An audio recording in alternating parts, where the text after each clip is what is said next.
Bonjour, bonsoir ma famille. Mbote.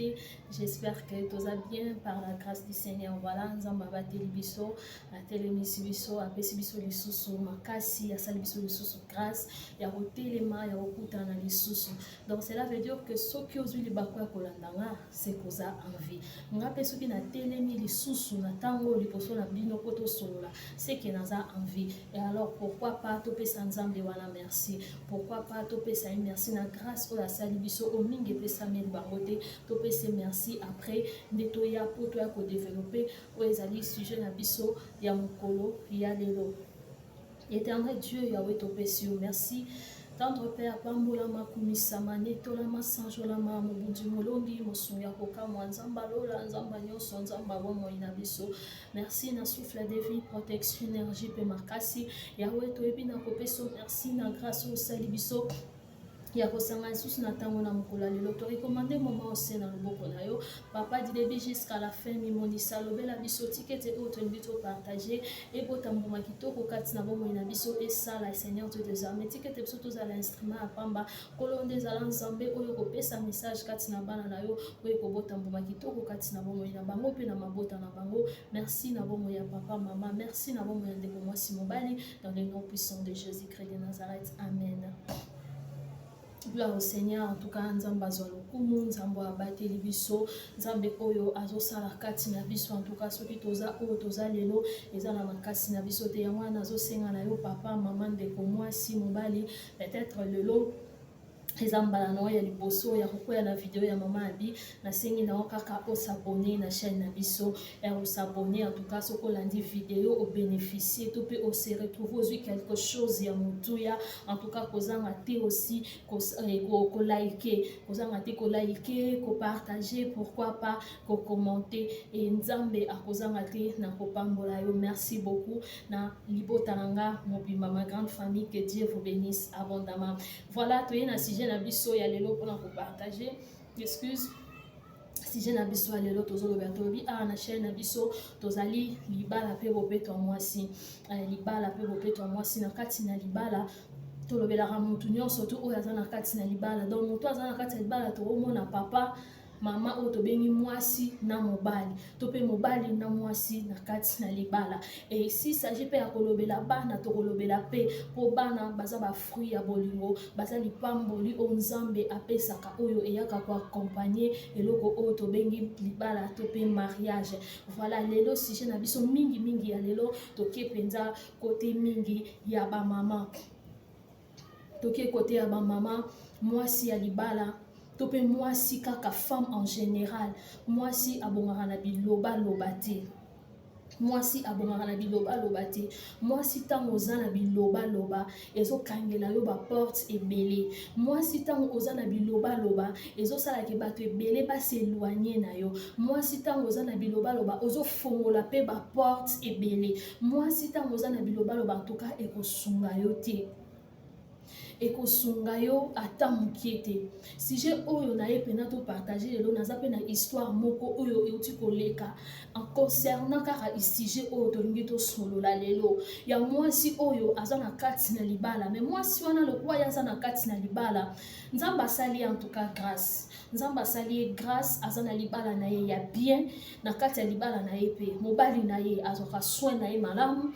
mobali na ye asokipaka na ye bien mobali penza asaela penza au Bible zoloba que l'homme est le chef de la maison donc ye lokola aza chef ayebi ke aza chef donc azwaka penza soin ya mwasi na ye ya ndako na ye comme il faut asalaka penza oyo ezali bongo devoir na ye en tant que mobali en tant que papa na kati ya ndako pe na vie ya mwasi na ye.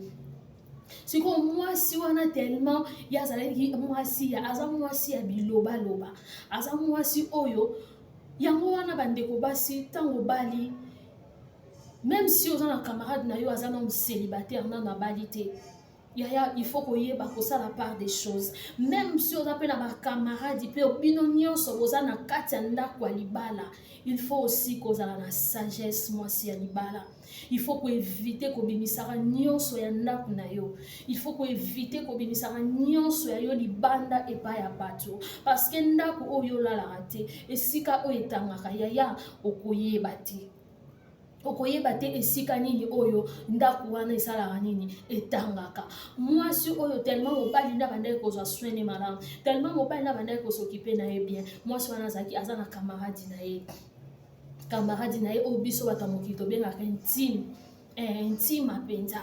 Aza na intime na ye, donc intime na ye wana ayebaka nyonso ya ye, malgré que intime wana elle est encore célibataire. Nzambe na asali grâce te ya kokota na kati ya ndako ya libala, e moninga lokola nzambe asali grâce wana ya kokota libala avant ye, moninga wana ye faut ayaka kobetelaka ye masolo nyonso oyo eza kose passer entre ye na mobali na ye, oyo eza kose passer na kati na libala na ye. Basi bozala mayele s'il vous plaît, basi bozala mayele s'il vous plaît.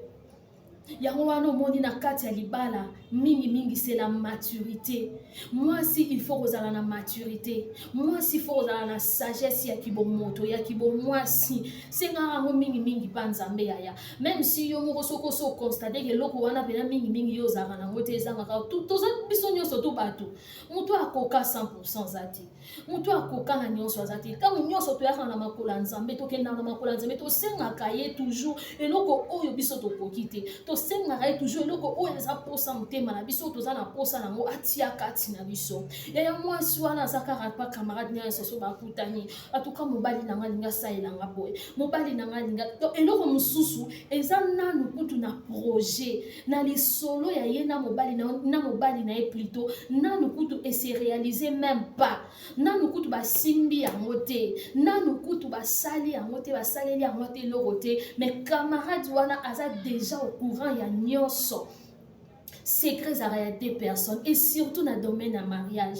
et surtout dans le cas de libala, secrets sur les assos, il y a des personnes, comme il y a 3 personnes, les assos secrétés. So il déjà reçu au côté ici 3e personne, 4 nabino, 4 mariage nabino, 3e personne à côté, et ça des sous secrétés. Et ça sous secret c'est bimi libanda parce que et bimi coup de libanda te que ça te que l'omwe na chambre et côté dans na salon mais et traverser ba kilomètres et eu transport et eu métro et eu bus et eu train et eu ni kei sans kei, ce n'est pas bien. Ce n'est pas bien, moi c'est libala. Ba porte mususu, ba combat mususu bozo mi fongolela na kati na ba mabala na bino. C'est parce que bino moko boza na boa bubi loba. Moi si libala eba ko garder secret anda na été. Moi si libala eba ko garder secret intimité na mobali na été. Ye lokola za na intime na ye, nyonso to ba ko sala na mobali na ye. O nyonso ba koloba na mobali na intime ana fois à l'eau courante, intime ana fois yeba. Tandis que intime wana na makotinda kalibala te azane pe mingi na expérience alibala te et nazo souligner lisusu koloba que même si oyo wana pe azana kati ya libala yaya oyo eza ya bango oyo eza ya yo pe eza ya yo okomona pe mususu ta mususu intime oyo kenda koyebisa mingi makambo na yo mais ye na yebisa ya yo te na yebisa yo ya ye te. Ozomo ya yebe nana no yebisa ote na abetela li solo te ke o ngana mobali nanga bona ya garda ya ye sagement ba yo kaka ya yo tango pazo yo kaya yo wana oyebite loko nini ozo créer na kati ya motema ezana bato mususu bakana kosala bato mabete na vie mais basala bato mabe na vie à cause ya porte o mutu wana ye moko afongoli. Pourquoi? Parce que aso pesa ye position ya vie na ye, aso pesa ye plan, aso pesa ye matière, aso pesa ye nyonso. Donc cela veut dire na vie na eko ye moko asa fungola porte mobimba donc kota tala donc nyonso ye moko asa etala asa exposa yango. Bandeko mwana mwasi oyo nyonso baza na projet na mobali na ayebisi camarade na ye, baza na likambo na mobali na ayebisi camarade na ye, mobali alinga salela ye mwa maison mwa boutique en tant que mwasi, mobali oyo azora soin ya mwasi na ye, je vous dis à 100%. Mais malgré ça alobi mwasi na ngai pe il faut à se sentir, il faut à s'épanouir, il faut à se sentir donc azala indépendante financièrement. Même si de mon côté j'ai fait aussi ezali devoir nanga en tant que homme, en tant que mobile na kati ndako, mais moi si na ngape il faut azala na mwe loko na yemo boye famille ezali azana famille na ye bana na biso baza propre famille na ngape za tant souvent likambo ole tanga na intervenir moi si ya ko intervenir vu que na moni que moi si na ngwa za femme sage, na moni que moi si na ngwa za boye. ale mwasi wana memisa wake betela ntima na ye oyebi kuta ninga fungela nga maison mobali na ngai mobali na nga asomeli nga chaînette en or mobali na nga asomeli nga montre mobali na nga achange nga téléphone ya sika mobali na nga kutu alingaka te na s'inquiéter sonoki pousa eloko. Si on a dit que lelo, là on a pour ça besoin. En tout cas 3 jours c'est beaucoup. Il faut aller en lokoana ou bien signer un chèque. Il faut ça aller en boy. Il faut ça aller en boy. Ya. Moi sur intime oyo. Azaki ne peut na projet kututé. Azaki na camarade ne bazaki na bango bien ba coller ensemble bien que ba banda qui peut na trop petite mais na moi ba âge moko boye kaka. Allez, oyo wana nzamba sali gasa bali. Allez, muninga na ye likunya ekomi kokota. Likunya ekomi kokota ye. Ningi nini kaka ya kakoyebisa ngai makambo mobile na ye. Ningi nini kaka ye mobile na ya saela na ye. Nini kaka mobile. En tout cas c'est que mobile openza azande genre mibali oyo nga na lukaka pe na lingaka. Ara penda genre ya mibali oyo nga na lukaka pe na lingaka. Ale jalousie ekomi kokota na kati ya mutema ya intima wana. Jalousie komi kokota na kati ya motema moninga jalousie moninga bi kufa soni kumona pasi na otika la bweti ani ale moninga wana akomi kosala ba avance epa ya mobali ya moninga na ye bandeko basi mwasi garder libala na yo. Gardez secret en ndako na yo. Mwasi zala na secret. Mwasi azala na secret. Jésus-Christ écoute yemo kwa pesa biso exemple ya discrétion. Jésus-Christ écoute yemo ko Jésus-Christ. Et bon mon carabiso to sana mai na makila oyo. Ta mususu poza na ope muta vie de prière pe mukie. Vie de prière pe ma. D'ailleurs déjà ça derrière muta vie de prière malonga mukie. Pour ceux qui ont moi si oyo asa une femme de prière. Asa moi si a comprendre makam. Asa moi si a yebi makam. Asa moi si a yebi ko garder secret ndak ne makam ndak ne. Je ne pense pas que moi si wana rozala biloba loba modèle wana. Que moi si wana ako se comporter ndenge wana. Que moi si wana ko se comporter ndenge wana ndako muninga o etanga oyebite possibilité mobali ya muninga zwaka peut-être o ya yo moko yebi mais ya muninga oyebite alors maman zana discrétion alors maman gardez silence na yo ça ba projet na yo na silence ça ba projet na yo na calme ça ba projet na yo na kimia zana mwasi oyo plutôt ayaka na ba solution akenda ko luka solution na kati ya losambo azala mwasi oyo azora sagesse na ko te pa Saint-Esprit mais tant oza mwasi oyo oyebi ke tant oza na likambo na mobali na oza na projet yaya oyebi diable po a combattre yo okoko ozala pe na budget pe ya projet oza nango oza pe na budget wana pe ya projet oza nango mais à cause ya biloba loba oki ofongoli porte moko songolo tant oyo kenda ekoloba au moins na pe na ke mbongo pe za mes projets wana se réaliser te yaya. Pourquoi? Parce que yo moko fongola qui déjà porte wana un blocage. Yo moko déjà so fongola qui porte wana pour écouter ça ba tout mususu motema likunya pour basa nini ba na ko combattre yo. Moi ça libala bonga na biloba lobate. Mama garder secret ya ndako na yo. Muto yo kendo zo kendo betela. Les solo, muto zo kendo betela projet na yo na mobali na yo. Oyebi motema na yete.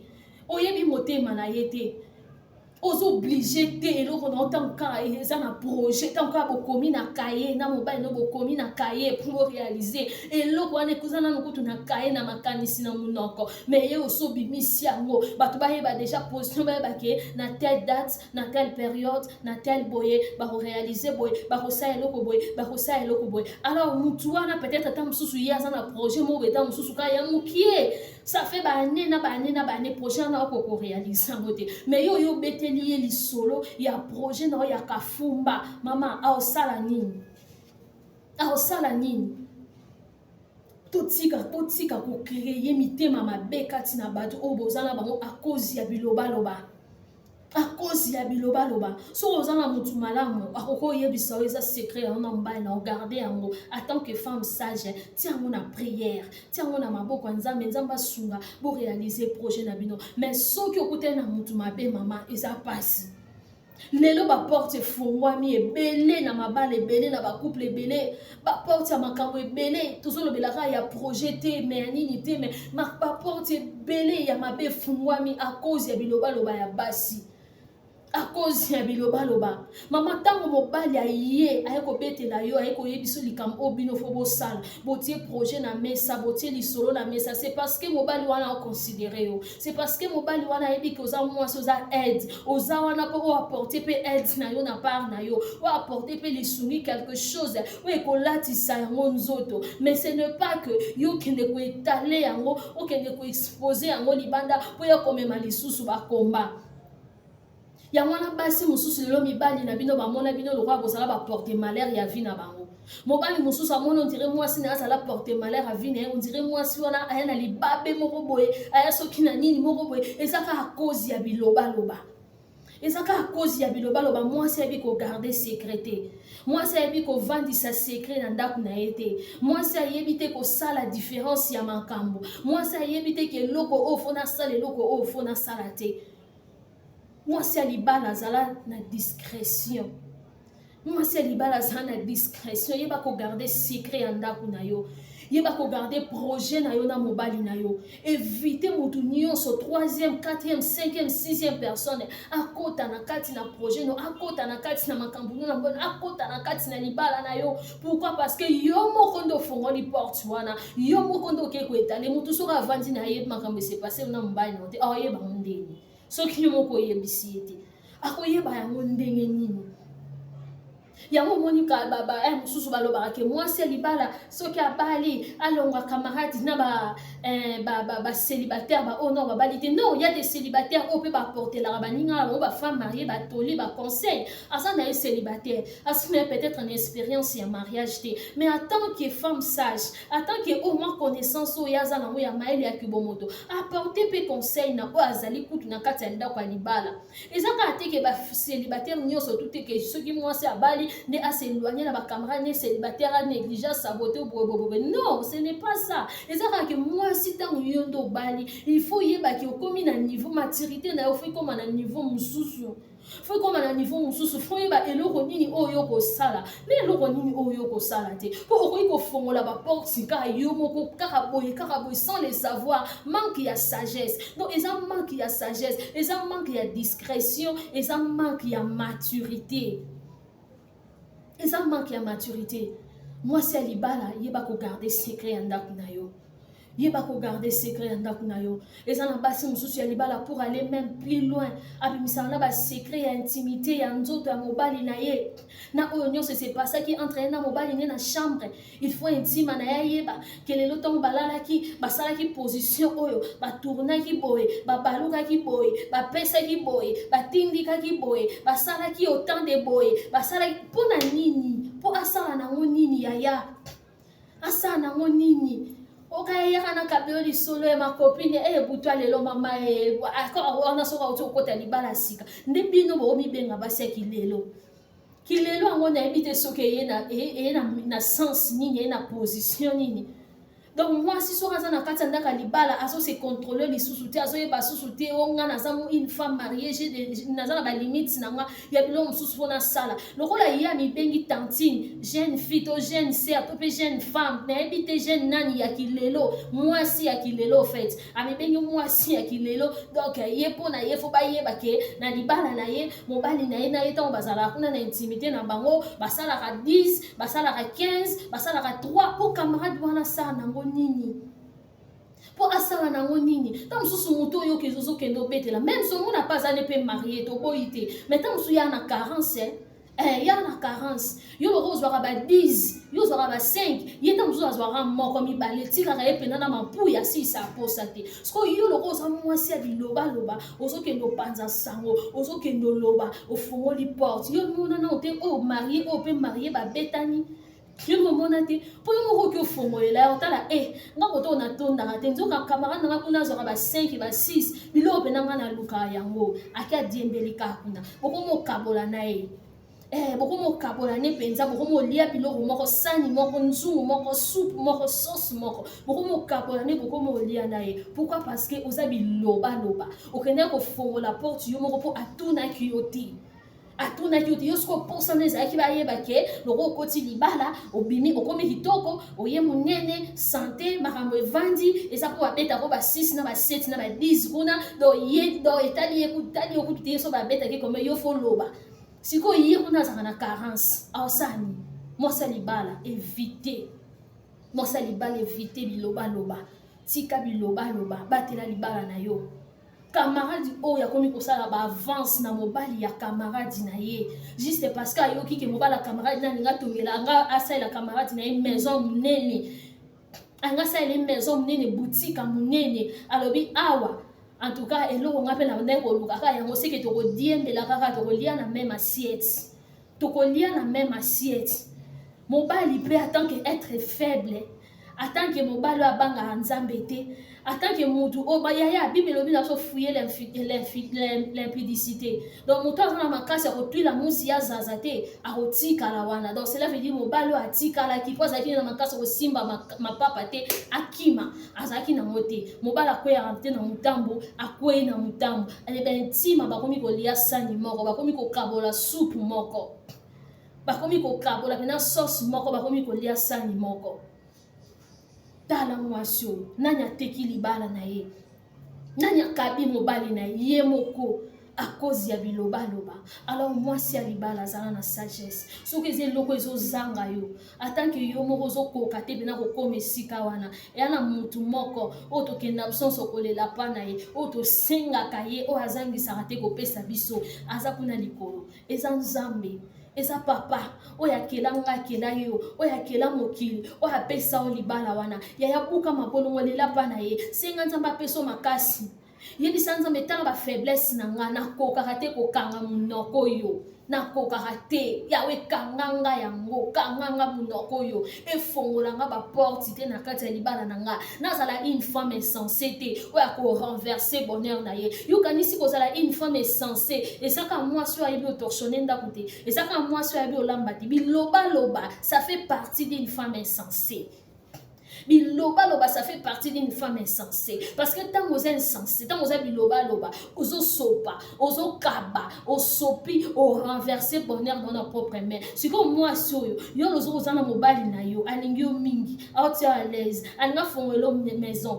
elle camarade pa ya diembelika wana so maison wana bainga ba fongolela ngota mususu batelo biloko na yebita 80% 100% et ça susu bo kaboli yango pena bo beti pena ndelu na katikati ça veut dire bo kaboli yango des personnes bokaboli yango des personnes n'y est pas zui nanya teki eza yo moko pokenda ko kabali solo pa intima na yo atuna ki yo te biloba loba ozape mwasi libala ovandaka na ndako te osokipe na ndako na yo ozwa sui ya mobali na yo ozaka alo ozapio tokutana ti tokutana na okuna tofana tozwa mwa mpepe toboyi te yaya il faut s'épargner oza mutu libala eza kasho te il faut bima ozwa mopepe na yo mais soko osali mpe na mobali na osoti na bana no ezala bien ata na bakamaradi wana ata otali ata une fois par semaine yaya yo na bango koza su ndenge moko te parce que yo faut s'occuper na bana faut s'occuper na ndako faut s'occuper na libala na yo faut zala mwasi ako se concentrer pour na bonheur à libala na ye oza susu na tana ba distraction ebele te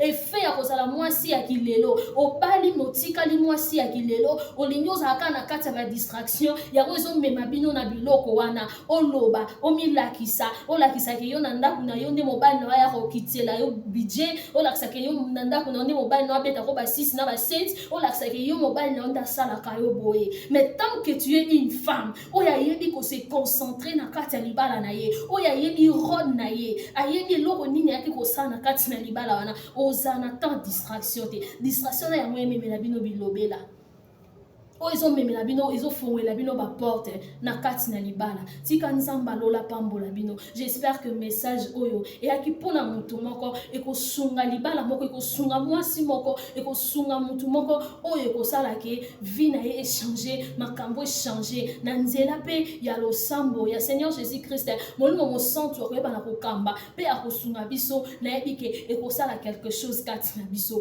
tika nzambe alola apambola bino ngana bino tokutani prochainement pour un numéro à sika. En tout cas, kozanga te ko s'abonner, kozanga te ko partager, kozanga te ko liker vraiment et ezala bien makasi botala, bo s'abonner te, bo liker te et ça nga mutema passe. Donc bino pe bosala nga bien pour nga pe na sepela pour le coup pe ezonge pa nzambe tika nzamba lola apambola biso tokutani prochainement. Merci, au revoir.